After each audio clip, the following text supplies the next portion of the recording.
Hello everyone and welcome to Tokyo Talk. I'm Mai and today we're diving into a very nuanced term, low-key. And I'm Jack. Low-key, I hear this one a lot. It seems to mean something quiet or not very obvious, right? Exactly. Low-key generally means understated, modest, or not intended to attract a lot of attention. It's about a certain subtlety. So it's not about being boring, but more about a deliberate lack of flashiness. Like a hidden gem restaurant you find when traveling. Not showy, but amazing. That's a great analogy, Jack. It can describe a person's calm demeanor, a relaxed event, or even a subtle preference for something. For me, some cool jazz has a very low-key vibe. It's not loud, but it's deeply expressive. I get that. Like some bebop solos, complex but not overtly showy. It's interesting how versatile low-key is. What are some common synonyms, and how do they differ? Good question. Let's start with subtle. Subtle often refers to something delicate or not immediately obvious, focusing on nuances that might be hard to detect. So subtle is more about the fine details, whereas low-key is about the overall understated presentation. For example, you might say, the restaurant had a low-key atmosphere, with subtle hints of spice in the food. Precisely. And then there's understated. Understated often implies a deliberate choice, perhaps for elegance or sophistication, like an understated design. Understated feels a bit more formal then. Low-key can be very casual, like, we're just having a low-key get-together at my place. You wouldn't say an understated get-together in the same way. You're right. Low-key has a broader range of formality. What about chill, Jack? That's another word learners might confuse. Ah, chill. It definitely overlaps. Chill means relaxed and easygoing. So a low-key party is often a chill party. But chill is more about the vibe than the level of attention-seeking. That's a good distinction. Chill is about the relaxed atmosphere itself. My alto sax playing can be chill, but if I'm trying not to show off intricate techniques, my performance style might be low-key. It seems like being low-key is sometimes a cultural preference too. What's your take on that, Mai? Comparing Japan and the US? That's an interesting point.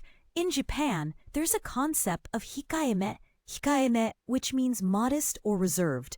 It can overlap with low-key, valuing not standing out too much. So hikaeme is an inherent trait, perhaps, whereas low-key in English often describes a conscious choice or a specific situation. I've noticed in my AI research that sometimes the most groundbreaking papers are presented in a very low-key manner initially.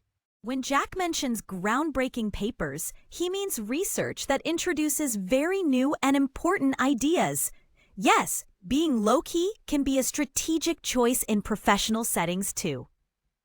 So in daily conversation, how would you typically use low-key, Jack? For example, in social plans. Oh, all the time. Let's have a low-key dinner. Or he's surprisingly famous but very low-key in person. It sets expectations for something relaxed and unassuming. I find myself using it for preferences too.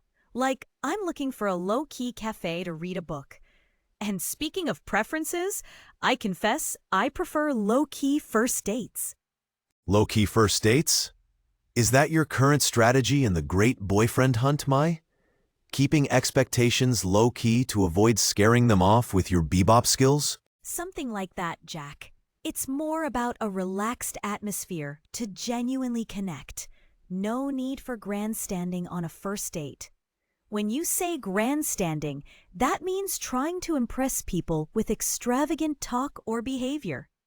All right, let's move to our review. I'll say some phrases using low-key and related terms, and Mai, you can break them down for us. Sounds good. Listeners, pay attention to the pronunciation and context. First up, a low-key celebration. A low-key celebration, 控えめなお祝い, means a quiet, informal gathering, not a big loud party. For example, we had a low-key celebration for her birthday with just close friends. Next, he's very low-key about his achievements. This means he doesn't boast or show off his successes. He's modest.